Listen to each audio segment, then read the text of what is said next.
to see what the enemy was doing, to spy on them. Why is it for this bus, not some other bus? Well, they just chose this one. And then the other ones are called Somebody and Guacamole, and they've just got other funny names. Somebody and Guacamole. Yeah. How does that make sense? It doesn't have to. Yeah, so that's how, so Apple Pedler was named like sort of after Prince Rupert. But also Prince Rupert, when the royalists lost and the king was beheaded, Prince Rupert went back to England where he was welcomed, and then they gave him the presidency of the Hudson Bay Company. So he came out as the president here, but because they were, like he was some of the first settlers in that area, they used to call it the Rupert lands. So as the first settlers, the Rupert lands, it became Prince Rupert.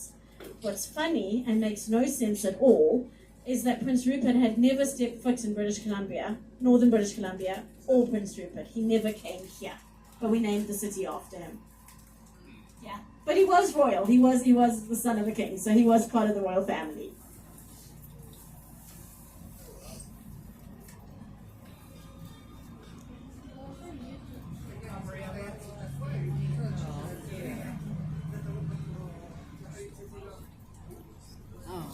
So then, with the whole economy and the build-up and breakdown and build-up and breakdown, Prince Rupert is now definitely on a build-up. We have got the ports, imports and exports is growing. Even tourism is growing. We had about 60,000 cruise guests through Prince Rupert last season. This season, we're going to see about 160,000 cruise guests through the city. And they are talking about building even like another pier where we can dock extra ships. So it is growing as far as tourism goes. And the city has had that very build-up, breakdown. So World War II saw a huge increase in population to 21,000. A deer? Black tail deer? Yeah, there we go. Well done, good eyes. Eh? Good job. I thought that was American. No, it's for real. We get lots of those in town. Lots. Yeah, very good. So World War II, we increased in population to 21,000, and then it dropped off again.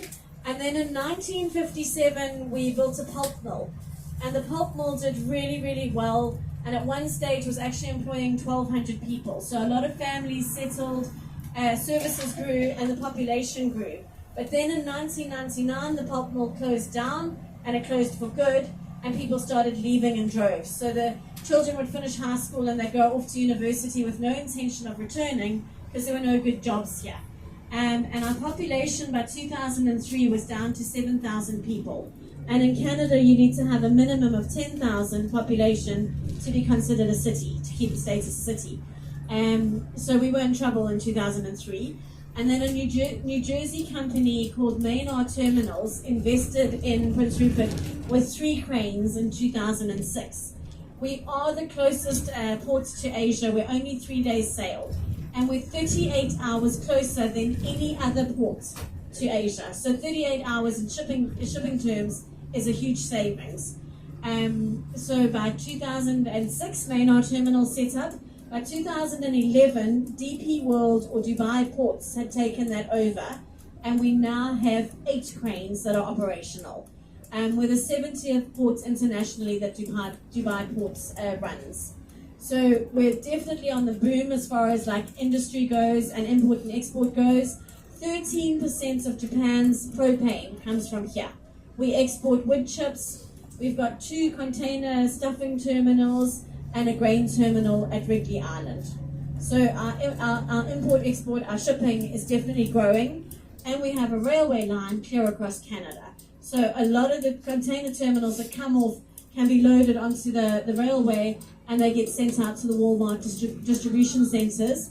And sometimes those containers are already on a train going before the whole ship is offloaded. There's this beautiful building on the right hand side is a cedar building. It's built with cedar wood, and it's in the movie Between the Tides. So it's a bit of a thriller movie, but it was filmed in Prince Rupert. So it's got all the local scenery, and then a lot of the extras. Everybody gets excited because it's their kids and their family that were the extras in the movie. But that's one of the typical like landmarks. in the movie. What does everybody else talk about?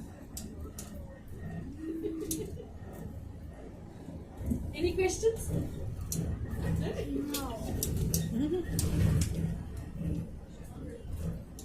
Is your tourist season the same this summer? Just summer, yeah, just summer. The cruise ships will start coming in mid-April, and our last cruise ship is the 8th of October.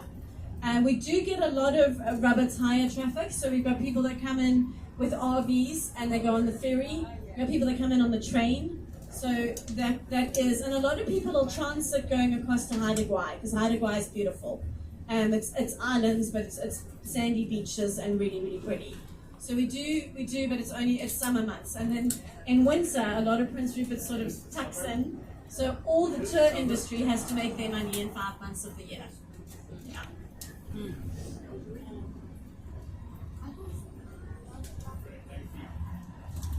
Very, very dog-friendly town, but when it's raining, the dogs come out and they've got little rain jackets on, and I've seen some with like little rain boots. But there's always, it's a very, very dog-friendly town. But it's weird for me because I come from South Africa, so your dogs would be in your yard outside, but now every animal is indoors. So every wee that animal has, you've got to take it out.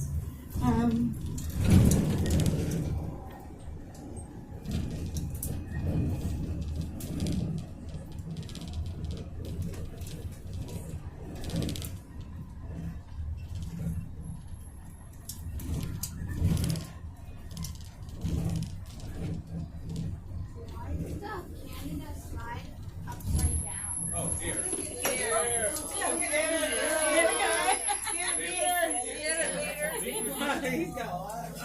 They don't even need to mow their grass. Leave him there.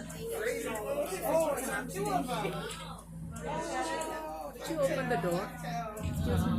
She's getting it. She'll share. Can you open the door? No? Oh. How much are those? Both of them got it. Yeah, they do.